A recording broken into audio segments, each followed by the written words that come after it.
Olá a todos!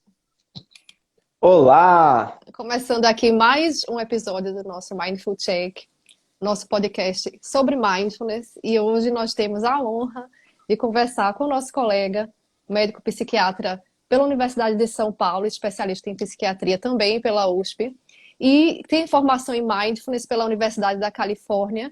É autor da aplicação, o aplicativo WeMind, e tem quase 140 mil inscritos no seu canal do YouTube, então ele vai trazer aqui muito conteúdo, muita bagagem aqui pra gente. É o Dr. Bruno Machado. Vou convidar ele aqui Vamos dar as boas-vindas aí para o Bruno. para se unir aqui à nossa conversa e começar, porque tem bastante conversa aqui sobre o assunto. O assunto hoje é ansiedade, estratégias para lidar com ela. Olá, tudo bem, Olá! Gabriela? Olá, Oi, Bruno! oi, Tudo bem, Bruno. Caio? Obrigada, viu, pela sua disponibilidade, por reservar esse tempinho aqui para enriquecer a nossa conversa, o nosso podcast. Obrigada. Muito Eu que agradeço obrigado. o convite, viu? Muito legal participar e bacana a iniciativa de vocês. E bom revê-los também, né? Quanto tempo aí que Pois eu não É, é, vejo vocês, né? isso. Legal. E agora, além mar, né? Você está aqui, agora você está em Lisboa também. Olha só, que coisa, hein? Tá tudo bem aí? Tudo Muito calor? ótimo, muito calor. Sorte a desde... tua, né? Aqui tá aquele friozinho, né, Caio? A gente tá tá enfrentando uma frente agradável fria que hoje, tá né? chegando. Hoje tá bom ainda, né? Hoje ainda tá bom. Verdade. Vamos vamos falar, Gabi, Vamos do lá, vai tal direto ao do ponto aí, mal do Caio. século, né? Que aqui a gente fica brigando para quem vai perguntar. Vai lá, Caio. Ah, é? Eu ganhei hoje? Então eu vou Vai, começar aqui. tô sendo boazinha, vai.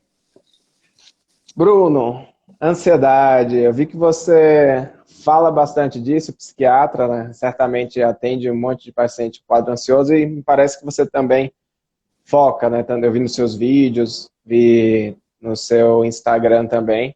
É uma das suas áreas de interesse, né? E até pela sua formação, a gente traz sempre esse tema da ansiedade como uma coisa que ninguém quer sentir, né? Que é desagradável, que as pessoas chegam, ai, não quero sentir isso, chegam com crise de pânico no consultório, algum problema de ansiedade, e ela logo quer se livrar daquilo. Então ela considera aquilo muito desagradável, né? E eu vi um vídeo seu que falava um pouco sobre uma forma de enxergar a ansiedade de maneira mais normal, uma questão mais evolutiva, que antigamente de que isso faz parte do próprio quadro evolutivo, né? Eu queria saber um pouquinho, não sei se eu me fiz entender bem, se você pudesse falar um pouco sobre isso. Foi um vídeo sobre o papel evolutivo da ansiedade, se não me engano. Legal, legal. Vamos falar sobre esse ponto, sim. É verdade. Pô, acho que ansiedade, para mim, é uma das principais áreas em que eu atuo, né? A psiquiatria, na verdade, eu comecei muito pelos transtornos de ansiedade. Caio, quando fui fazer psiquiatria, era muito por causa disso, né? Quando eu estava na faculdade, eu fui participar de uma liga, logo no terceiro ano da faculdade, que era sobre transtornos de ansiedade, e minha experiência em psiquiatria começa por aí, né? Então, a partir daí comecei a me interessar mais por psicopatologia e, enfim, as outras áreas da psiquiatria acabaram entrando junto, né? Mas, de fato, acho que talvez seja o principal aspecto em que eu atuo hoje, né? De fato, esse vídeo que você mencionou, eu não me lembro exatamente qual, porque acho que é uma coisa que eu falo até com uma certa frequência, sabe? Sim.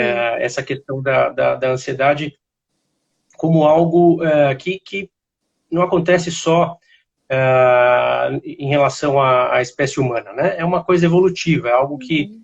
que está presente na evolução das espécies, né? E é aquele famoso mecanismo, né, de luta ou fuga, Uhum.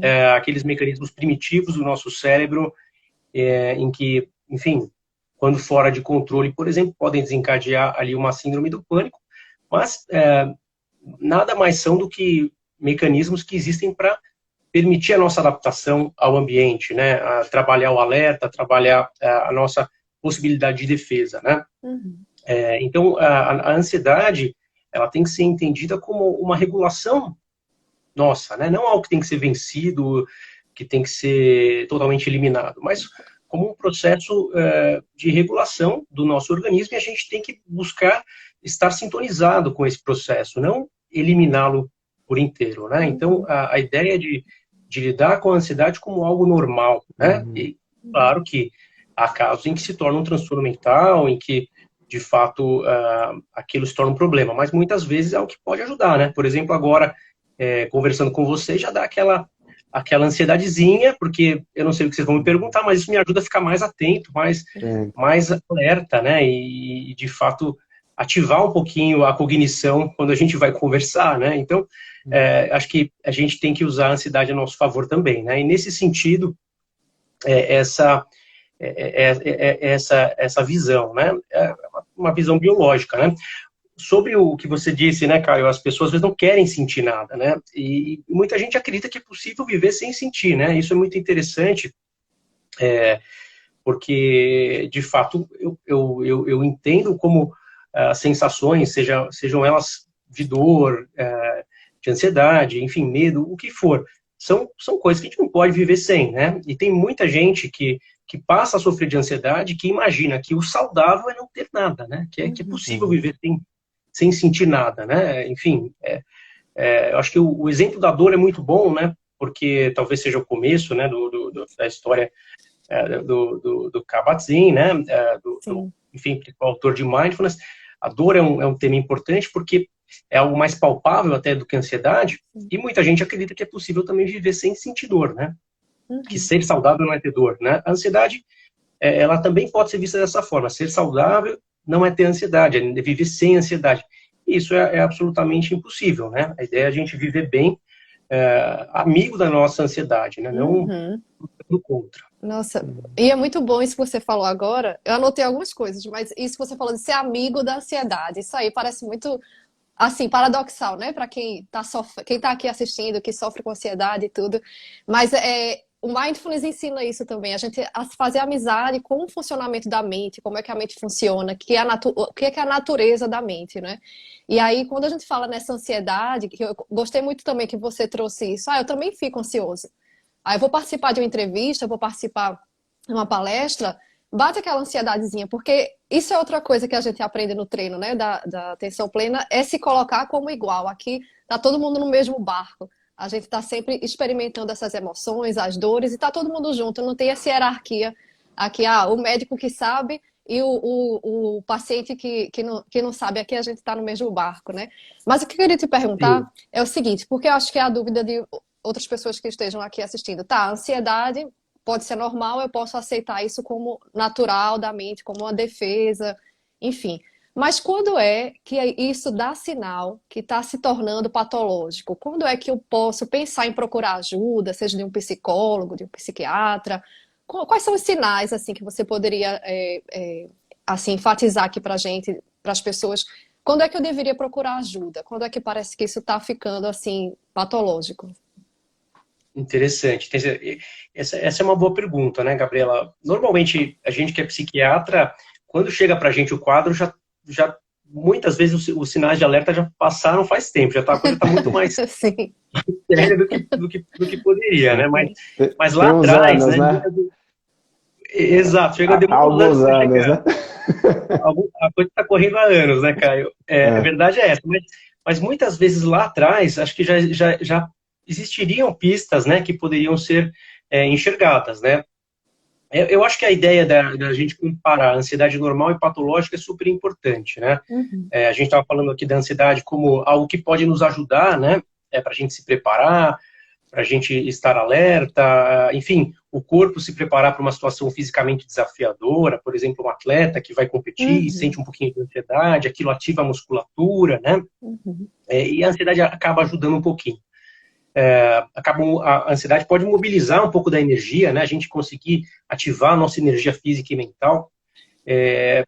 Chega um ponto que ela pode claramente atrapalhar isso tudo, né? E quando a gente começa a perceber que a ansiedade não atrapalha a nossa energia, mas ela suga a nossa energia, acho que já é uma pista ainda sutil, né, de que alguma coisa está caminhando mal, né? Antes da gente pensar em coisas maiores, por exemplo, insônia, da gente pensar em sintomas gritantes, taquicardia, tensão muscular muito grande, dores, sintomas mais intensos, a gente percebeu o quanto a ansiedade influencia a nossa própria energia, já é um sinal de buscar ajuda, né? Não, aí talvez não necessariamente ajuda que vai caminhar para a medicação, né? Mas o psiquiatra pode avaliar, conversar, orientar atividades mais saudáveis, encaminhar para uma psicoterapia, né? Então, nesse sentido, eu acho muito válido a gente ter um olhar um pouco mais sensível, né, em relação ao momento que a ansiedade começa a atrapalhar, né? Não esperar chegar tão longe para fazer alguma coisa, Sim. né, Caio? Então, acho que se a gente pudesse pensar em duas formas, né, de se ver isso, a ansiedade normal ajudaria, contribuiria e não geraria esse desgaste, né? Como você colocou como exemplo, né? Dá foco, se prepara, presta atenção, se planeja, resolve as coisas que precisam ser resolvidas, né, para evitar aquele cenário que a mente está criando, né? E o patológico começa quando, por algum motivo, né, e talvez a gente discuta ou não hoje, ou em outras lives talvez, a pessoa vai começando a se desgastar, né? E tem várias formas de a gente pensar como ela se desgasta, né? Mas você está me falando de estresse, né? A pessoa começa a sair daquela funcionalidade de usar para uma coisa de produzir, né? E começa a ficar desgastada, né? Exatamente. Acho que essa ideia do estresse, né? Com certeza. Sim. Eu penso igual, Caio. E assim, você falou sobre medicação, né? E é o interesse também de muita gente aqui, que quando fala, eu vou ao psiquiatra para procurar uma ajuda para minha ansiedade. Aí já tem muitos que já vão com 2 pés atrás, né? Olha, doutor, mas remédio eu não quero tomar remédio, remédio controlar. Então tem ainda, né, um pouco esse estigma de que, porque vai procurar uma ajuda, em relação a isso vai ser necessariamente medicação prescrita, né, o psiquiatra. Então, o que eu queria te perguntar, que é trazendo aqui o assunto para o mindfulness, para a atenção plena, que é... Gabi adora puxar a sardinha, né? Não tem jeito, né? Toda hora tá... Olha, vou aproveitar aqui a oportunidade, eu vou puxar aqui pro mindfulness. Sim, como quem não quer nada, mas porque, assim, eu vou dizer que eu no consultório, eu já tenho, desde São Paulo, quando eu atendia como otorrino, eu já indicava a sua aplicação, que aqui fala aplicação, tá? Mas o aplicativo, o eMind... Esse é o nome lusitano, né? É uma aplicação. E eu já indicava, como otorrino, eu já indicava lá, porque eu praticava e eu usava também, eu usava outros e eu usava esse também. E aí a minha pergunta é o seguinte, eu vi que vocês deram uma repaginada lá na aplicação, no aplicativo, e tem assim, terapia plena. E aí eu fiquei pensando nisso, porque hoje... muita gente vem me procurar já sabendo que eu trago essa abordagem, né, da atenção plena e tudo, e aí fica tranquilo para eu falar abertamente, assim, com os termos e tudo. Mas também chegam aqueles que vêm pela acupuntura, que vêm pela medicina do sono, e que, enfim, aí eu fico sondando se essa pessoa tem uma abertura para eu entrar também com essas ferramentas. E aí eu percebo que eu tento fazer isso ficar mais neutro, né? Às vezes a palavra mindfulness, a palavra atenção plena, ela já vem carregada, né, de conceitos, ou mesmo meditação, enfim. Então eu queria saber se você também percebe isso, assim, percebe como é a abertura dos pacientes quando a gente vem trazer o mindfulness como ferramenta para ajudar com ansiedade. Olha, boa pergunta, viu, Gabriela? De fato, eu acho que são muitos os extremos, né? Como você falou da medicação, que tem muito preconceito, e gente que fala a medicação como se fosse uma coisa só, né? E não conseguem enxergar que tem várias nuances que podem ser positivas, várias práticas boas que podem ser muito úteis, né? Na vida de muita gente. Como se fosse assim, medicação ou não, né? A pessoa entrou na medicação já é uma catástrofe, já tem aquela generalização, é para sempre. Né? Exato. E a ideia como se fosse tem que tomar para sempre, já baixou uma categoria, né? Vamos dizer assim. A pessoa se sente, às vezes, estigmatizada nesse sentido. A ideia do mindfulness, eu acho que também tem um pouco desse extremo, né? Muita gente não acredita tanto, né? O quanto isso pode ser benéfico, sabe? Eu acho que tem pessoas que têm um certo interesse, né? Mas ainda fica muito ligada à ideia de de algo místico, algo muito pouco palpável, sabe? De algo que não tenha uma estrutura de fato que possa ser incorporada na nossa vida, enfim, relacionada às dificuldades que a gente tem no dia a dia, né? Como se fosse algo para viajar demais, para ir muito longe, sabe? Para a gente anestesiar demais e, enfim, sair para uma realidade paralela, né? O que não é verdade, né? A ideia assim, na verdade o nome a gente aumentou um pouco para as pessoas conseguirem achar melhor, porque o eMind é um nome que aqui para o Brasil é difícil as pessoas acharem esse nome, né? WEMND, tudo junto. Então dava muita confusão. A gente aumentou um pouquinho, colocou um segundo nome, terapia plena, né? Pela ideia dos conceitos que são usados, de terapia cognitiva baseada em mindfulness, terapia de aceitação baseada em mindfulness, então a ideia da terapia de atenção plena, né? Como essa visão de saúde mental mesmo, que o aplicativo tem esse conceito, né? Essa proposta. Então, a gente mudou um pouquinho o nome, mas acredito que a maior dificuldade é as pessoas realmente entenderem o quanto aquilo pode ser valioso, né? Mas também é gratificante, quando as pessoas se permitem fazer e têm uma certa dedicação, os feedbacks são muito bons, né? A gente tem um feedback assim, muito positivo, né, em relação ao conteúdo. Muita gente fala coisas muito boas, né? É só coisa boa, né? O pessoal reclama quando dá bug, né? Às vezes tem os bugzinhos. É quando se reclama. Mas é muito bom. É muito bom. Então, é o nosso problema hoje. Mas estamos arrumando aí os bugs, viu? Vamos fazer uma nova versão aí, esperamos começo do ano, né, que vem, para resolver os bugs. Mas o conteúdo, quando as pessoas aderem, elas gostam bastante. Mas eu acho que, respondendo a pergunta, acho que tem essa barreira ainda, né? De algo místico, algo distante. Puxa, esse negócio não é para mim, sabe? Sim, e é por isso que a gente está aqui, né? Porque eu acho que, como médicos, a gente tem esse poder, assim, de desmistificar, porque a gente sabe já do respaldo científico, enfim, então, e na prática também, porque a gente é praticante também, né? Então, acho que o nosso papel aqui assim, modéstia à parte, é de extrema importância para trazer algo que é tão benéfico mesmo e com respaldo científico, né? Eu gostei eu me lembrei do que o Fabiano comentou na live, né? Do rebranding, né? Então, de certa forma, usar termos mais neutros em relação à questão de trazer ou não religiosidade ajuda, né? Engenharia da mente, pessoas, né? Ele falou. Engenharia da mente, talvez. Engenharia da mente, né? Você fala da mesma coisa com um aspecto diferente, é o marketing, né? De certa forma, né? Claro. Ajuda a entrar em algumas áreas, né? E trazer aquele benefício, né? Porque é muito universal, né? Mindfulness é universal.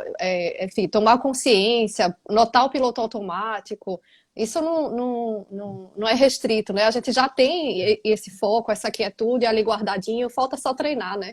Então muito universal. E também normalizar a questão de ser uma tradição com origem em tradições orientais budistas, né? Sim, mas que já neutralizada. Então, eu não sei se tem que ter um mais, entendeu? Porque não é uma coisa a ser neutralizada, eu acho que é uma coisa a ser reconhecida, né? Eu já fui a um templo budista ver como era, e é a mesma coisa, né? Você vai lá, mas lá você tem que ficar são 2 horas, né? São não é a mesma minutos coisa. Meditando sentado, aí você faz meditação caminhando, depois mais 45 minutos, né? Não, é isso, eu acho que essa questão é importante. Vem de lá e a gente pode falar isso livremente, e alguns americanos foram estudar e tirar essa parte com o objetivo de promover uma maior abrangência mesmo, né? Mas tudo bem, né? Se você se for da prática budista, você vai ver que vai ter meditação sentada, mindfulness, respiração, meditação caminhando, que são 3 práticas nucleares dos programas de mindfulness, e tudo bem, né? Sim. Isso é uma origem, né? E uma origem milenar, na verdade, traz bastante sabedoria. Não sei, eu tô polemizando, tô gostando de polemizar agora. Eu acho que todo mundo é igual, né? Todo mundo é gente, todo mundo tem cérebro, todo mundo Sim, quer estar em tem perna, paz, né? todo mundo tem pulmão, tem perna, né? Então muita coisa é parecida. Eu acho que o enfoque muda de acordo com a cultura, né? De acordo com a mentalidade de cada um. Acho que pode mudar bastante, né? E às vezes você pode ter um objetivo mais prático, né? Que de alguma forma a ferramenta possa ser customizada, né? Por uma determinada cultura, por uma necessidade mais específica de alguma pessoa. Tem gente que gosta muito, né, de mergulhar a fundo, de aprender sobre a cultura, sobre a espiritualidade, né, o que também eu acho muito legal para Uhum. quem tem essa afinidade, mas também, às vezes, uma forma de linguagem, eu acho que não é só marketing, eu acho que é uma coisa de comunicação mesmo, sabe, de você atingir, Sim, de você acessar, né? Então, eu vejo, por exemplo, a ideia de você trabalhar com crianças, com uma linguagem específica para criança, a sim. ideia de você trabalhar com atletas, por exemplo, atletas, por exemplo, que eu já acompanhei, né? Que jogavam competições grandes, assim, Uhum. eles precisavam de uma linguagem da realidade deles, né? É uma Uhum. cultura bem Sim. específica. Então, eu acho que a gente ter um programa que atenda a uma necessidade específica, né? Uhum. É muito legal também, né? Também acho muito legal a gente conhecer a cultura, sabe? A gente e quem quiser participar mais, ter mais profundidade, acho que vai também gostar bastante, né? Como o Caio falou, de você estar próximo, por exemplo, à cultura budista, aí seriam mais do que o mindfulness, muito, muito mais, né? Tem coisa ali de espiritualidade, uma série de tradições, todo um lado social, né? Enfim, eu acho Uhum. que tem um grande valor também. Mas eu acho que também é legal a gente poder usar alguns conceitos de acordo com outra cultura, em outro local, outro posicionamento, sabe? Eu acho Uhum. interessante isso, porque, de todo modo, é, as pessoas às vezes precisam a saúde vá até elas, né? Não necessariamente elas vão mudar quem elas são, enfim, Uhum. nesse mundão que a gente tem aí, né? Com tanta divergência, Uhum. com Sim, tanta mentalidade assim antagônica, né? Acho que é pois é. legal a gente Pois é, mas poder entrar. o ponto onde não tem conflito é isso que você falou, né? Todo mundo está no mesmo barco aqui, todo mundo tem pulmão, todo mundo está vivendo as mesmas situações, desafios, as transformações. E acho que a pandemia deixou isso também muito, muito evidente, né? Que a gente está mesmo no mesmo barco. Então, assim, todo mundo quer estar em Sim, paz, né? A gente está aqui falando de ansiedade hoje, então, poxa, sim, quem nunca experimentou, vai, que mesmo a ansiedade normal, mas que isso trouxe algum transtorno, algum incômodo. Então, a gente está falando aqui de um assunto que toca a todos nós, né? Então, e Caio, quer fazer sem sua dúvida. pergunta? Senão eu Ah, vou dominar aqui. quando eu falei só um comentário, quando eu falei do Sim. marketing, mais a ideia do marketing como uma forma de trazer atenção para alguns aspectos, né? Com interesse eu acho que de uma maneira meio parecida com o que você disse, né? Então, existem necessidades diferentes, né? Então, quando Uhum, o Exato. Fabiano falou lá do rebranding, né? Se você fala de uma determinada forma, você pode fechar uma porta uhum, porque vai gerar uma aversão naquela sim. pessoa, né? Porque Uhum, pode tocar uma questão de uma ideia preconcebida que ela sim. tem e já fecha a Uhum, porta. Então, eu acho uhum, interessante deixar essas portas abertas, né? E eu uhum, também acho importante Sim, o próprio reconhecimento de onde veio, né? uhum, E de um sim, reconhecimento através de estudos científicos que foram feitos com aqueles grupos de 8 semanas do programa de redução de estresse, uhum, identificar que se você presta atenção, um determinado foco se distrai, gentilmente te traz de volta, isso tem muitos benefícios para várias questões. uhum. sem Olha, Gabi, eu dúvida. acho que fica à Tá. vontade, tá? Eu Então, ia mandar outra pergunta aqui, mas eu nem tô seguindo mais olha, as milhões de a, perguntas que eu tenho. Só uma coisinha, tenho 3 perguntas aqui do pessoal que está assistindo, eu anotei, para a gente uhum, prestigiar. uhum. Tem muita opção aqui Olha, você me deixou livre, eu vou fazer, tá, tá? vai lá. Já que a gente está falando de mindfulness, você falou de mindfulness, como é que o mindfulness pode ajudar na ansiedade? Então, você já está colocando a questão dos aplicativos, e como o mindfulness pode ajudar na ansiedade. A gente fala muito disso, eu acho que é tema central dessa live, como o mindfulness pode ajudar. Fica à vontade. Legal, legal. Eu acho que pode ajudar muito, viu, Caio?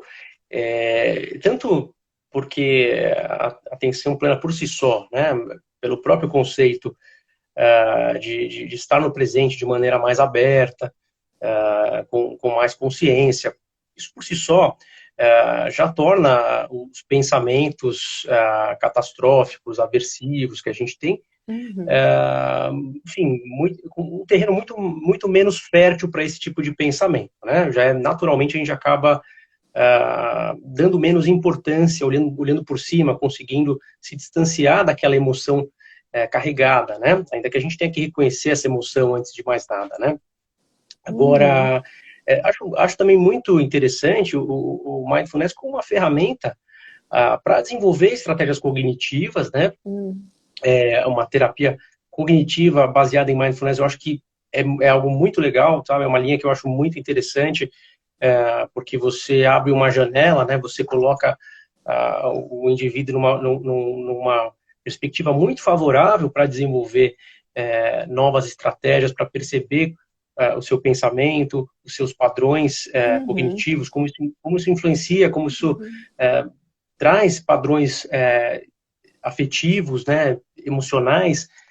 Então, acho que a possibilidade de usar o mindfulness como uma abertura, né, para estratégias de aceitação, né, aceitação no sentido de assimilar, de se conectar com a realidade e, às vezes, entender aquilo que a gente não queria, né, mas que aconteceu e que a gente pode reagir diante daquilo, não no sentido de passividade, né, mas da gente ter essa visão mais lúcida, equilibrada dos fatos, né? Então, eu acho que usar o mindfulness como uma porta de entrada para estratégias cognitivas, estratégias de aceitação, que são muito positivas, né? Então, acho que isso ajuda muito as pessoas que têm quadros ansiosos crônicos, né? Acho que, de fato, tem uma ferramenta aí muito, muito poderosa e acho que ainda é subutilizado, né? Acho que ainda deveria ser mais utilizado. Acho que é uma coisa que tem ganhado muita força internacionalmente, muita gente aderindo, né? Mas eu acho que ainda não tanto, né? Poderia ser ainda mais. É porque eu entendo assim que o mundo ocidental ainda precisa de muitas provas, né? Então, assim, os estudos com neuroimagem vêm trazendo essas provas, então isso começa a ganhar mais, né? A mentalidade que não está muito aberta a esse tipo de prática, ou que acha que está muito distante daquilo que já faz na rotina. Então, quando a gente fala, por exemplo, nas práticas informais, né, parece que fica mais acessível, né? Porque parece que você não precisa parar ali de olho fechado. Você pode fazer isso também de uma forma mais acessível na rotina, né? E eu vou aproveitar... É verdade. Sim. Antes de você passar, Gabi, para outra pergunta, Sim. Eu acho bem interessante o que o Bruno falou sobre essa questão de identificar padrões, né? Eu acho importante reforçar isso. Então, a gente tem padrão, né? E o tal do automatismo e piloto automático, né, nada mais é do que essa repetição de padrões, né? E é uma coisa muito importante, né? Não é à toa que a gente não tem que aprender a andar de carro todos os dias, né? Só que os padrões muitas vezes são ruins, né? A gente, quando, sei lá, é desafiado por alguém, pode responder de maneira agressiva, é um padrão não necessariamente muito legal e um monte de pensamento que surge de maneira associada. E você falou que com mindfulness a gente treina, né? Reconhecer aquele estado emocional, as cognições, os pensamentos. Você pode reconhecer padrões e você pode se soltar deles, né? Você usou outra palavra.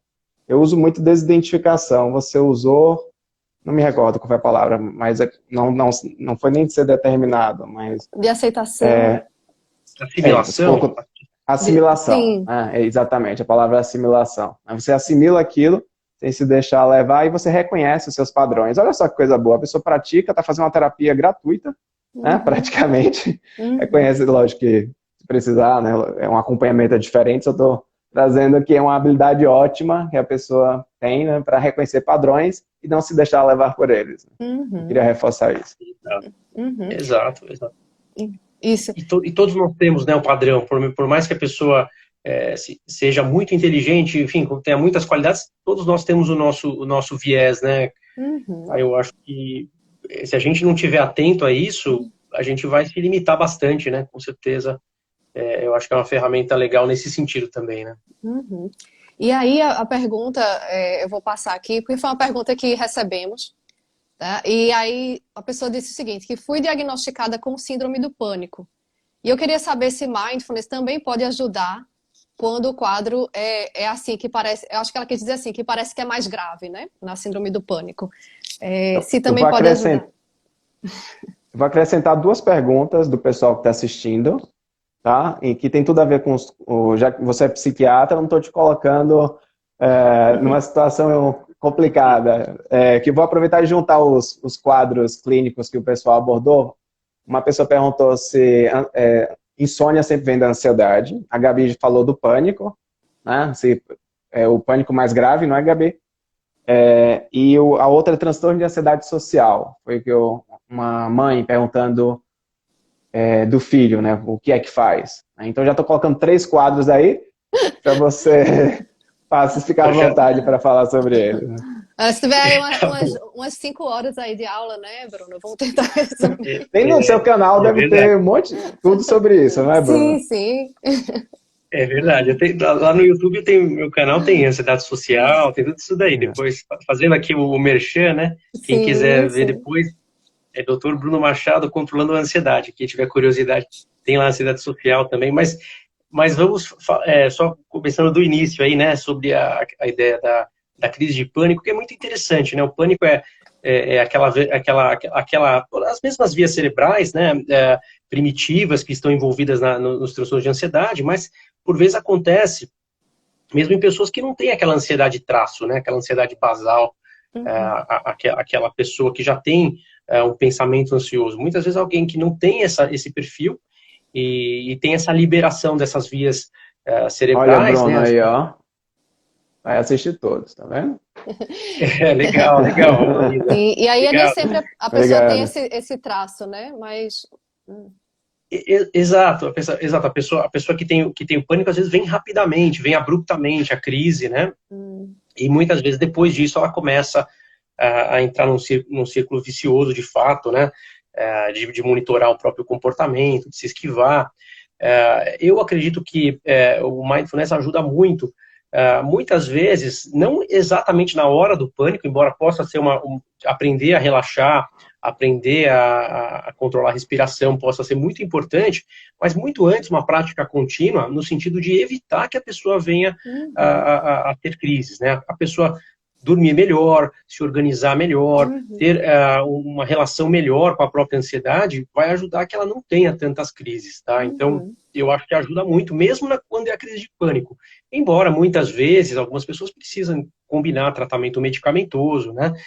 Não dá para você dizer que é um único tratamento. Muitas Sim, vezes é você enxergar a necessidade daquela pessoa e agregar ferramentas, tá? Mas eu entendo que ajudar a lidar com o estresse para uma pessoa que tem pânico é super importante para o prognóstico, né? Para ter sim. uma evolução positiva lá na frente, passando pelo mais simples, pela alimentação, pelo sono, né? A pessoa, de fato, lidando bem com eventuais lapsos que venha a ter em termos de crise, né? De conseguir colocar aquilo no seu lugar, né?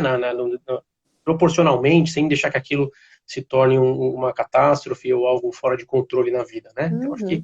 de fato, é super importante a gente ter essa ferramenta também em quadros de pânico, né? Sim, é como você falou, né? É como se, até aquela analogia de tecer o paraquedas, né? Na hora da emergência a gente tem ali ele pronto. Que você falou isso, a gente se prepara para que quando aconteça uma crise você já tenha aquela ferramenta ali, né? Treinada.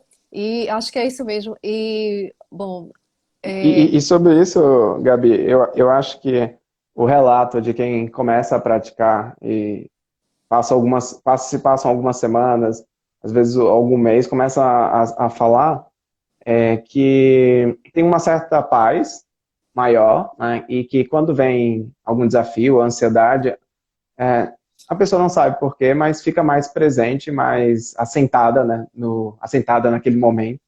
E a ansiedade vem, mas como se fosse uma coisa ok, né, sem uma ondinha, né, ao invés de ser uma grande onda.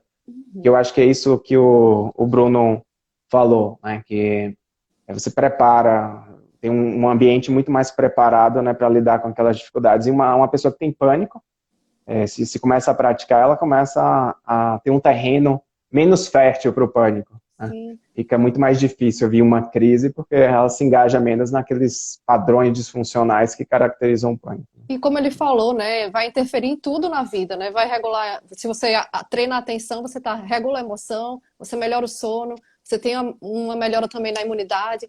Então, tá tudo ali muito, muito junto, né? Que pode trazer benefício para a pessoa com síndrome do pânico. E aí o Caio trouxe o desafio aí dos outros transtornos para você agora. Vamos passar a bola. Gabi falou do sono aí, né? Ansiedade, sono. A pessoa perguntou se a insônia sempre vem da ansiedade. Legal, legal. Nem sempre, né, Caio? O Caio, claro que sabe tudo isso e mais um pouco, mas você está querendo que eu responda, né, Caio? Não vem passar a bola, não. A gente quer aprender também com a sua experiência, né? Eu como médica do sono também fico aí, mas a Gabi é médica do sono.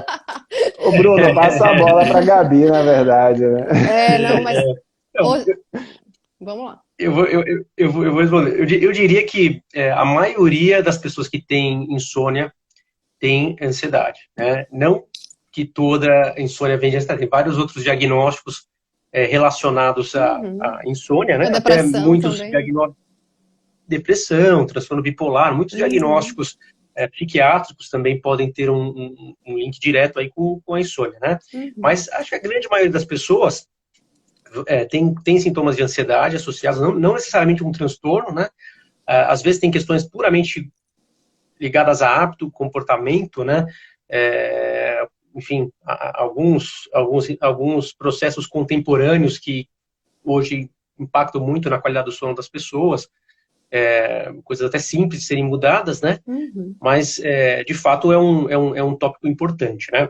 Lá no aplicativo, né, a gente tem a gente usa muito o Mindfulness também, mas a gente gosta de colocar alguns exercícios de relaxamento, tem coisas cognitivas, comportamentais que a gente propõe, e a gente tem módulos lá, né? São módulos focados nessas necessidades mais específicas. Por exemplo, um que é para ansiedade, outro que é diretamente para sono, né? Para trabalhar insônia. Então, a gente sempre acreditou nisso, né? É uma coisa que eu acho que dá muito resultado, tanto para insônia como para pânico. Tanto é que, né, quando eu respondi sobre o pânico, eu falei, né, que um ponto importante para quem tem pânico é dormir bem, né? Então, de fato, eu acho que são abordagens aí que vão enriquecer em ambos os aspectos, né, Caio? Tinha ansiedade social também, que você falou, né? Ansiedade social também. E lá também, a gente tem um módulo no aplicativo sobre falar em público também, né? Fazendo agora o merchan do Terapia Plena WeMind, né? Está contribuindo, Terapia Plena WeMind, o nosso aplicativo. A ideia é de você desenvolver o entendimento do seu comportamento, das suas emoções e permitir a exposição ao público, né? Porque a ideia da gente conseguir entender algumas limitações, algumas generalizações, às vezes um grau de perfeccionismo que nos afasta das pessoas, né? Quando a gente vai se apresentar. E isso a gente consegue desenvolver na prática, quando a gente exercita, né? Ter uma visão mais ampla, mais empática. Só de você criar uma visão mais empática, se conectar mais, você já não se preocupa tanto se você vai fazer feio, se você vai errar, se você não vai ser o melhor de todos. Porque você não está tão preocupado com isso, né? Só aquela conexão que você consegue criar com quem está junto com você ali, né? Como a Gabriela falou, todo mundo no mesmo barco, isso já te fortalece numa apresentação e já quebra o gelo daquela pessoa que tem ansiedade social, né? Então, nada melhor do que a gente desenvolver empatia para quebrar o gelo nos relacionamentos. Então, quem tem ansiedade social pode se beneficiar muito também dessa abordagem, né? Eu acho que é uma coisa que ajuda muito, né? Claro que isso é um desenvolvimento, né? Não é uma coisa que a gente faz uma semana e já está tudo bem, né? É uma coisa para ser praticada, mas quem começa a trabalhar isso, depois de alguns meses, vivencia na prática, né? A coisa vai engrenando com o passar do tempo. Então, acho que essa questão da ansiedade social também se aplica, né? Ah, sim, muito E bom. você E fala da autocrítica, né? O, aquele padrão de pensamento da pessoa que tem ansiedade social de sempre se sentir julgado, ou se ver de maneira julgada e, e se criticar, né? A crítica é muito importante, né? O valor que a pessoa dá, a suposta crítica que imagina que a pessoa tem, né? Tanto que uhum, mindfulness tem terapias focadas para autocrítica, né? Mindfulness que envolvem principalmente desenvolver essa habilidade de compaixão. sim. Então, é, é ótimo para isso, né? Gera esse desenvolvimento. Nossa, para você ver como se encaixa em todos os contextos, né? Agora, ele falando isso, eu lembrei de um curso de oratória que eu fiz e não falava nada de mindfulness, de nada disso, mas tinha todos esses conceitos aí de autocrítica, de gentileza, de compaixão, de ser natural, de se conectar com o todo. Tudo isso aí que você falou estava permeando ali um curso grande de oratória em São Paulo. E Legal. E quer eles fazer, nem sabem, muito provavelmente nem têm para esse tipo de vivência, né? para Mas ver como é é, universal mesmo, né? Uhum, Sim, por caminhos distintos, né? Acho que a prática trouxe essa experiência para eles, né? uhum, que é também a questão da comunicação não violenta, né? Que vem de uma outra abordagem, mas tem tudo a ver com a mindfulness, redução da autocrítica, uhum. estar mais compassivo também com o sentimento do outro, Uhum, reconhecer o próprio, né? E aceitar que. uhum. Então, é uma coisa que desenvolve muitas habilidades, né? Como eu estou falando muito do Fabiano aqui, né? É uma desenvolve muita essa musculatura cerebral, né? A gente fica mais bem adaptado, né, às dificuldades. Sim. E eu Sem dúvida. queria te perguntar, Bruna, aqui a gente falou aí de comunicação não violenta, e eu lembrei do livro do Marshall Rosenberg. Qual seria a tua dica aí de leitura? Porque é muito vasto, né? Leitura não necessariamente sobre mindfulness, sobre atenção plena, mas que você, não sei se você tem costume de recomendar assim para os pacientes, alguma leitura que pode ajudar para a pessoa que se sente muito ansiosa. Acho que a própria leitura já é uma terapia, né? Mas queria que você Sim. deixasse aqui uma dica de leitura que você lembrar agora que acha que vale a pena para as pessoas que estão aqui assistindo, interessadas em atenção plena, mindfulness e o manejo da ansiedade e tudo isso. Tem um livro que eu gosto bastante do Kabat-Zinn, que é o Viver a Catástrofe Total. Uhum, Tá? É um livro que, claro, compartilha a experiência dele, né, a construção do trabalho dele, da obra dele, mas com certeza mostrando essa experiência da gente lidar com a nossa perspectiva ansiosa, né, relacionada à dor, ao sofrimento, uhum, como que a gente pode conviver bem com aquela ideia de catastrofização, né? Então, só o título desse livro acho que já fala muito, né? Viver a catástrofe total, né? uhum. Como que a gente pode enxergar a ideia de uma catástrofe total de uma forma serena, né?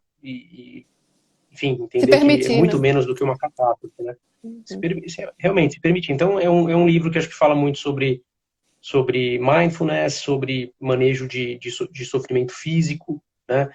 Dor física, acho que é uma boa recomendação, sabe? uhum, muito Dentre, bom. Não dentre é os muito livros bom. que ele tem. Uhum. Todos os livros dele são realmente valem muito a pena, né? Sim, Só para o sim. pessoal saber aí, né, foi o criador, né, do primeiro programa, né, de Mindfulness, programa de redução de estresse Redução baseado dos. em Mindfulness, né? Acho que na década Uhum, de 70, se não me engano, nos Estados Unidos. uhum. Pois é, e aí, Sim. Caio, se você me permite, aqui você vai fazer alguma pergunta agora? Senão eu acho que a gente está chegando perto do nosso término aqui, Ah, e aí as perguntas vão ficando aí para uma próxima oportunidade. sempre tem pergunta, mas Vamos lá. vou ser gentil com você, pode perguntar. Então, aí você comentou aí rapidamente, né, que lá eu só falo aplicação agora, tá? Desculpa. Que na E sua. essas palavras portuguesas, né? Lugar o pessoal chama de sítio, né? Sim, nossa, tem vários, viu? Então, assim, que você falou que na aplicação tem esses módulos que, nossa, eu já conheço, é muito interessante. E aí você falou assim, a gente usa tanto técnicas de mindfulness como também de relaxamento. E aí tem muita gente que não sabe que isso aí são coisas diferentes. Queria te ouvir um pouquinho, como é que você explica isso aí para as pessoas? Porque acho que tem muita gente que deu um nó na cabeça aí. Como assim? Relaxamento e mindfulness é diferente?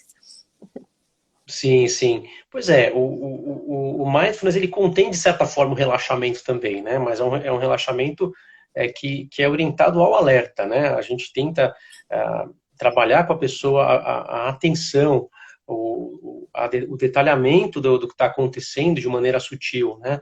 A pessoa está conectada ao presente, então a gente sempre preconiza, né, que seja feito até de manhã, no horário que a pessoa não vai ter sono. Uhum, Embora não é nenhum fim do mundo se a pessoa vier a dormir, né, durante uma sessão, porque é uma habilidade que vai sendo desenvolvida, né?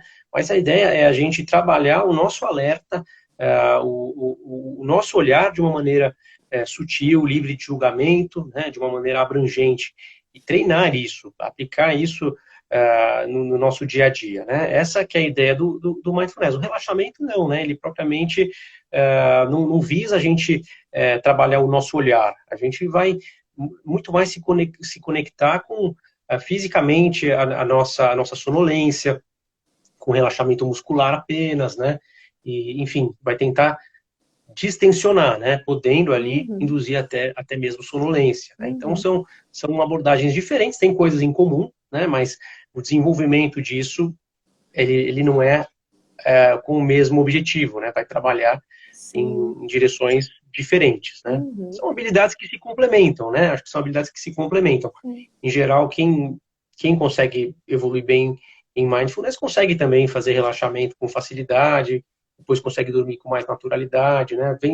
Vem tudo junto, né? A gente vai trabalhando junto, mas com exercícios que são específicos para cada finalidade, né? uhum. Pois é, e isso E, eu falo de- muito para os pacientes, né? Inclusive no eMind, lá no Terapia Plena, o eMind, tem alguns uns videozinhos assim explicativos, né? Que explicando conceitos também, né?